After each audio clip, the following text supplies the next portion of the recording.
Everyone, welcome back to Explore Literature. इस video के अंदर हम डिस्कस करेंगे कुछ इंपॉर्टेंट टॉपिक्स जो कि हैं टीचिंग, ट्रेनिंग, इंस्ट्रक्शन, कंडीशनिंग और इंडॉक्ट्रिनेशन।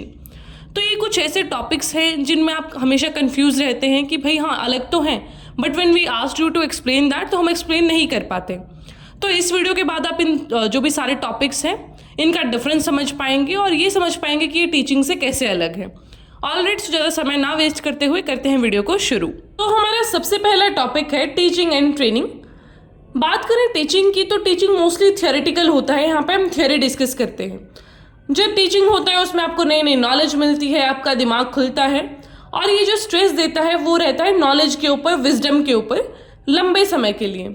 ये एक जर्नल होता है, मतलब आपको बहुत सारे सब्जेक्ट्स पढ़ाए जाते हैं, आप डिफरेंट चीज़ों के बारे में सीखते हैं, नए नए टॉपिक्स के बारे में सीखते हैं। जो टीचर होता है उसको बहुत सारा रिस्पेक्ट मिलता है उसके स्टूडेंट्स के द्वारा और एक कनेक्शन बनता है टीचर और स्टूडेंट का। यहाँ पे जो टीचर होता है वो प्रोवाइड करता है आपको इन्फॉर्मेशन, नॉलेज और एक्सपीरियंस। तो ये तो था टीचिंग के बारे में। अब इसका डिफरेंस देख लेते हैं with respect to training. Training इससे बिल्कुल अपोजिट है। जब हमने टीचिंग की बात की थी तो हम बात करते हैं थियरी की, लेकिन ट्रेनिंग में प्रैक्टिकल अप्रोच रहती है कि एक्सपेरिमेंट्स करके कैसे आप बच्चे को सिखाएंगे। जो ट्रेनिंग होता है उसमें जो आपकी ऑलरेडी एग्जिस्टिंग नॉलेज है, मतलब जो ज्ञान आपको पहले ही है उसको ही शार्प किया जाता है। ये शेप करता है हैबिट्स को कि आपने एक चीज़ सीख ली, फिर आप उसको अच्छी तरीके से कैसे करेंगे, you have to give your best into that. वो होता है ट्रेनिंग के थ्रू। ये ज़्यादा से ज़्यादा ऐसा इन्फोसिस करता है एक लिमिटेड डोमेन पे कि एक पर्टिकुलर सब्जेक्ट पे, ये एरिया स्पेसिफिक होता है। ट्रेडर को मोस्टली ऐसा कमर्शियल बीइंग के तरीके से देखा जाता है कि आप अपना ट्रेड कर रहे हैं, वो आपको सिखा रहा है, आप सीख रहे हैं, पैसे का लेन देन हो रहा है। वो मेजर रिस्पेक्ट नहीं आता है इस केस में। ऐसा इसलिए है क्योंकि ज़्यादा लंबे समय तक आप ट्रेनिंग नहीं लेते, कुछ लिमिटेड पीरियड होता है, जबकि टीचर के साथ आप लंबे समय से कनेक्टेड रहते हैं। And the last point is कि जो ट्रेनर होता है वो फैसिलिटेट करता है लर्निंग को, जबकि टीचर इंफॉर्मेशन प्रोवाइड करता है। फिर हमारा नेक्स्ट टॉपिक है कंडीशनिंग। कंडीशनिंग एक लर्निंग प्रोसेस है जहाँ पे हम क्या करते हैं, एक पर्टिकुलर स्टिमुलाई और रिस्पॉन्स के बीच का एसोसिएशन, मतलब जो रिलेशन है उसको फाइंड करते हैं। इसका मतलब क्या होता है कंडीशन करना, मतलब आप एक बिहेवियर डेवलप कर देते हैं किसी का। फॉर एग्जाम्पल कि हमारा जैसे उसमें होता था इंटरवल के टाइम पे कि जब बेल बजती थी तो हमें भूख लग जाती थी, हम फटाफट अपना टिफिन निकाल लेते थे। वही चीज़ होता है कि हमने वो जो बेल थी रिसेस पीरियड की या फिर इंटरवल पीरियड की, उसको हमने कनेक्ट कर लिया हमारे टिफिन निकालने से या फिर हमारी भूख से। So that is the thing कि हम इंटर रिलेट कर लेते हैं और कंडीशन हम ऐसे ही हो जाते हैं, हमें उसी टाइम पे फिर भूख लगती है। तो जिस तरीके से हमारा जो बिहेवियर है उसको कंडीशन किया जाता है, दैट इज कंडीशनिंग। ये जो पूरा हमारा कॉन्सेप्ट है कंडीशनिंग का वो दो तरीके का होता है। एक होता है classical conditioning and the second one is operant conditioning. Classical conditioning है जो उसको डेवलप किया था इवान पेवलोव ने। क्लासिक कंडीशनिंग में क्या होता है, लर्निंग को एसोसिएट किया जाता है अनकंडीशनड स्टिमुलाई से, मतलब कि जो नेचुरली आता है आपका रिस्पॉन्स किसी भी चीज़ को देख के, और फिर नए कंडीशन स्टिमुलाई से भी उसको अटैच कर दिया जाता है। फॉर एग्जाम्पल कि एक जब भी बेल बजती है तो जो एक डॉग है उसके मुंह में सलाइवा आ जाता है, मतलब कि हमारे पेट्स हो जाते हैं ना ऐसे हैबिचुअल कि भाई जब ये डिब्बा दिखाएंगे या फिर ये जो हमारे बॉन्स दिखाएंगे तो वो ऐसा सलाइवा अपना जो है जनरेट करना शुरू कर देते हैं। तो इन्होंने क्या करा, एक बेल को एसोसिएट कर दिया किसके साथ, उसकी सलाइवा के साथ, उसकी भूख के साथ। तो वो क्या था, एक अनकंडीशनड स्टिमुलाई था, जबकि खाना क्या है, एक नेचुरल स्टिमुलाई है। फिर हमारा नेक्स्ट है ऑपरेंट कंडीशनिंग, जो कि डेवलप की गई थी स्किनर के द्वारा। इन्होंने क्या बोला था कि हमारा जो बिहेवियर है ना वो इस तरीके से इन्वॉल्व होता है जहाँ पे हम रिवॉर्ड्स और पनिशमेंट रखते हैं। जैसे कि हमने वो रैट वाला देखा था ना, उसमें क्या था कि एक रैट को बाहर ऐसा फूड रख दिया गया था और बोला गया था कि भाई तुम्हें, मतलब एक रैट को देख के होता ही है कि वो बाहर से खाना खाए। तो उसने बहुत सारा ट्राई किया, लेकिन बाद में जब उसे पता चला कि वो एक बटन दबाएगा तो ही वो जो पूरा बॉक्स है या फिर जो जेल टाइप बना रखा था वो खुलेगा, then only he can access the food.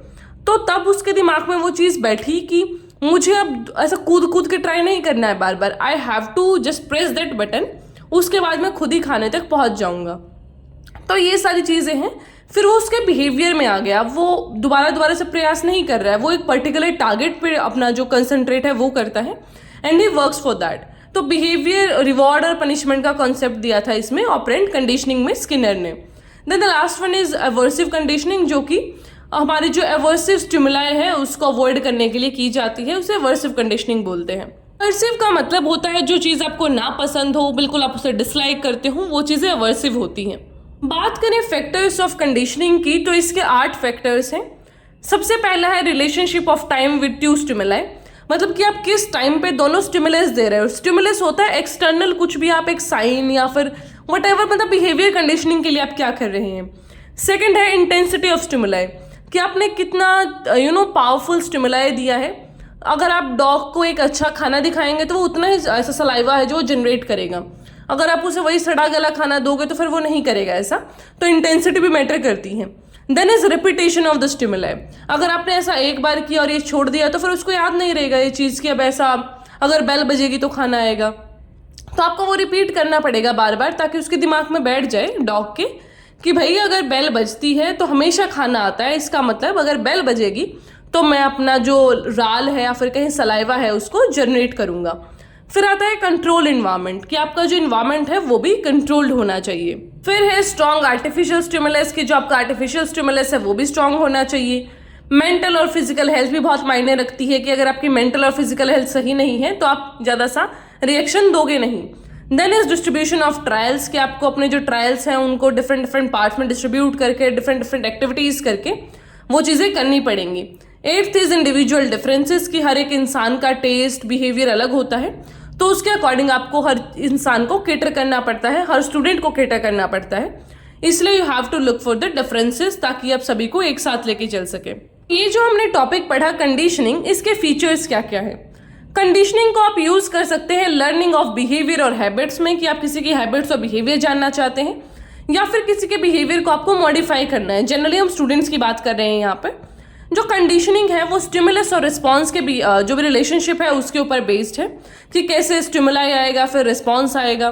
Conditioning एक प्रोसेस है एक आदमी को ट्रेन करने की ताकि वो कुछ कर सके एक हैबिचुअल तौर पे। कंडीशनिंग रिक्वायर करता है reinforcement for the conditioning of response, कि आप कितने तरीके से उस चीज़ को एक इंसान के ऊपर ऐसा थोपते हैं या फिर बताते हैं उसको कि you have to do this like that. In conditioning जो लर्निंग होती है वो बिहेवियर पे भी डिपेंड करती है कि कितना स्ट्रेंथ है आपके अंदर, कितनी आपकी जिज्ञासा है उस चीज़ को करने की। तो स्टिमुलाई और रिस्पॉन्स का रिलेशनशिप फिर यहाँ पे आपको देखने को मिलता है। तो अब ये भी देख लेते हैं कि टीचिंग कंडीशनिंग से कैसे अलग है। जो टीचिंग होती है उसका एम होता है पोटेंशियल और इंटेलेक्चुअल जो डेवलपमेंट है उसको करना। टीचिंग का स्कोप बहुत ज़्यादा ब्रॉड होता है, उसके बहुत सारे एस्पेक्ट्स होते हैं कि बच्चे को एथिक्स, मॉरल्स, नॉलेज सब कुछ आना चाहिए। और यहाँ पे जो एक रिइंफोर्समेंट है in teaching is not necessary, यहाँ पे ज़रूरी नहीं कि आप पे चीज़ें थोपी जाए। इन टीचिंग जो रिपीटेशन है वो भी ज़रूरी नहीं है कि बार बार रिपीट करा जाए चीज़ों को। और यहाँ पे स्टिमुलाई रिस्पॉन्स का कोई रिलेशनशिप नहीं है। यहाँ पे जो करिकुलम है, जो आपका सिलेबस है वो बड़ा कॉम्प्रिहेंसिव होता है। टीचिंग में क्वालिटेटिव और क्वांटिटेटिव टेक्निक्स दोनों का यूज़ किया जाता है एवेल्युएशन के लिए। और टीचिंग एक ब्रॉडर प्रोसेस है जिसके बहुत सारे लेवल्स होते हैं। लेकिन जो कंडीशनिंग होता है उसमें क्या है, इसका टारगेट ही ये होता है कि बिहेवियर या फिर लर्निंग हैबिट्स को चेंज करना। स्कोप है जो कंडीशनिंग का वो बहुत नैरो है, हमने एक बच्चे को सिर्फ एक ही चीज़ सिखानी है इसके अंदर। तो कंडीशनिंग में जो रेनफोर्समेंट है दैट इज़ वेरी इंपॉर्टेंट। तो जो कंडीशनिंग है वहाँ पे आप बार बार रिपीट करवाते हो। आप एक बच्चे को अगर आप बताएंगे कि अगर आप बात करोगे तो फिर आपको ऐसा पीछे खड़ा कर दिया जाएगा। अगर बार बार आप उस चीज़ को रिपीट करते हैं, या फिर रिवॉर्ड के तरीके से भी वो हो सकता है कि अगर आपने इतना अच्छा लिखा, आपकी हैंडराइटिंग अच्छी हुई, आपने टाइम से काम कंप्लीट किया तो आपको चॉकलेट मिलेगा। तो अगर आप बार बार उसे चॉकलेट देते हैं तो बच्चे को रहता है कि यार अगर काम करूंगा तो मैम कॉपी में स्टार बनाएंगे, वेरी गुड लिखेंगे, चॉकलेट मिलेगा। ठीक है, तो वो चीज़ें भी काफ़ी हेल्प करती हैं। कंडीशनिंग में जो करिकुलम है वो फिक्स है, टीचर का टारगेट फिक्स होता है इसमें कि ये चेंज करवाना है, इस हैबिट में चेंज कराना है। जो इवोल्यूशन है कंडीशनिंग में वो बिहेवियर के एस्पेक्ट में देखा जाता है कि किस तरीके से जो भी टारगेट था वो अचीव हुआ या नहीं हुआ। फिर हमारा नेक्स्ट डिफरेंस आता है टीचिंग और इंस्ट्रक्शन के बीच। टीचिंग तो हमने पहले भी देखा कि टीचिंग ओवरऑल डेवलपमेंट होता है, क्रिटिकल थिंकिंग को राइज करता है, नया प्रोडक्ट बनाने की ये चाह रखते हैं। एक्सप्लेनेशन होता है बेसिकली टीचिंग में, और ये नेवर एंडिंग और एक कॉम्प्लेक्स प्रोसेस है, बहुत ही डिफरेंट लेवल्स होते हैं इसके अंदर। लेकिन वहीं पे इंस्ट्रक्शन को देखा जाए तो ये स्किल डेवलपमेंट की काम करता है। यहाँ पे टीचिंग है जो क्रिटिकल थिंकिंग को डेवलप करता है, यहाँ पे ये सिर्फ थिंकिंग को डेवलप करेगा इंस्ट्रक्शन। इसका मानना ये होता है कि जो मैंने सिखाया है वही आप कॉपी करेंगे, तो कार्बन कॉपी ये प्रोड्यूस करता है। यहाँ पे आप बच्चे को सिखा नहीं रहे हैं बल्कि बता रहे हैं कि ये काम ऐसे होगा, ऐसे कर लेना। ये ज़्यादा कॉम्प्लेक्स नहीं होता टीचिंग की तरह, जहाँ पे बहुत सारे लेवल्स होते हैं, तो इसमें इतना कुछ नहीं है। It is a very simple process. तो है हमारा लास्ट टॉपिक, इंडॉक्ट्रिनेशन। ये एक प्रोसेस होता है जहाँ पे आप इनकलकेट करते हैं आइडियाज़ को, एटीट्यूड को और कॉग्निटिव स्ट्रेटजीज को, जिनको हम प्रोफेशनल मेथोडोलॉजीज भी बोलते हैं। ये बेसिकली ना ऐसा रिलीजन के टर्म्स में यूज़ किया जाता है, जहाँ पे हम एक अथॉरिटेटिव वे की बात करते हैं कि जैसा जो लिखा गया है ना उसको ऐसा ही एक्सेप्ट कर लो। ये डॉक्ट्रीन्स हैं। हम कॉन्स्टिट्यूशन के भी रेफरेंस में पढ़ते हैं ना कि doctrines of this, doctrine of separation of power, doctrine of basic structure, ऐसी ऐसी चीज़ें।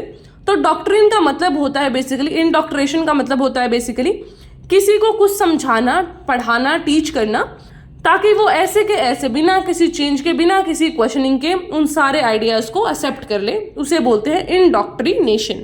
डिफरेंस की बात करें एजुकेशन और इंडॉक्ट्रिनेशन में, तो एजुकेशन तो होता है जहाँ पे हम फैक्ट्स और लर्निंग की बात करते हैं, ट्रुथ को सीख किया जाता है। एजुकेशन को डायरेक्टली आप सपोर्ट करते हैं डेटा से, फैक्ट्स से, जहाँ आप सीधा बताते हैं कि यहाँ पे इस रिपोर्ट में ये सब लिखा है, तो आप उस चीज़ को ऐसा कैसा बता देते हैं, इन एक्सपेरिमेंट्स में ये लिखा गया है। एजुकेशन में डिफरेंट सॉल्यूशंस दिए जाते हैं सेम प्रॉब्लम के। एजुकेशन में आप यूज़ करते हैं डिफरेंट डेटाज, एनालिसिस, ताकि आप सोल्यूशन फाइंड कर सकें। और ये अनबायस्ड रहता है, ऐसा नहीं कि किसी के खिलाफ या फिर किसी के फेवर में ये बोलेगा। वहीं इंडॉक्ट्रिनेशन में क्या होता है, कुछ ऐसा पर्टिकुलर फैक्ट्स पे ये एम्फसिस करते हैं कि भैया ये चीज़ें ठीक हैं, ये गलत है। इंडॉक्ट्रिनेशन में ऐसी लैंग्वेज का यूज़ किया जाता है जहाँ पे हर एक चीज़ को ऐसा कवर करने की कोशिश की जाती है कि ये चीज़ ही सुप्रीम है, ऑल ह्यूमन बीइंग्स, ऐसा ऐसी चीज़ें यूज़ करेंगे। इंडॉक्ट्रिनेशन में क्या होता है, सिर्फ एक सोल्यूशन दिखाया जाता है कि अगर आप ये नहीं करेंगे तो फिर ऐसा पूरी धरती का खात्मा है, इस तरीके से। जो इंडॉक्ट्रिनेशन है वहाँ पे कुछ फैक्ट्स, डेटा इनका यूज़ नहीं किया जाता, सिर्फ ऐसे हवा में बातें की जाती हैं। इंडॉक्ट्रिनेशन का एक एजेंडा होता है, जबकि एजुकेशन का कोई ऐसा पर्टिकुलर एजेंडा नहीं होता, बायस्ड होके। यहाँ पे ये दूसरे के जो बिलीव्स हैं उनको नीचा दिखाने की कोशिश करते हैं, अपने बिलीफ को सुप्रीम बताते हैं। All right, so this was all about this video. I hope आपको समझ आया होगा। कोई भी क्वेश्चन है तो पूछ लीजिएगा, और अगर आपको ऐसी ही और भी वीडियोस चाहिए तो प्लीज़ चैनल को सब्सक्राइब कीजिए, बेल आइकन को प्रेस कीजिए ताकि आपको अपडेट्स मिल सके। So I'll meet you in the next video. Till then, take care, stay happy, stay healthy, and you can also join the Telegram channel where you will get the notes.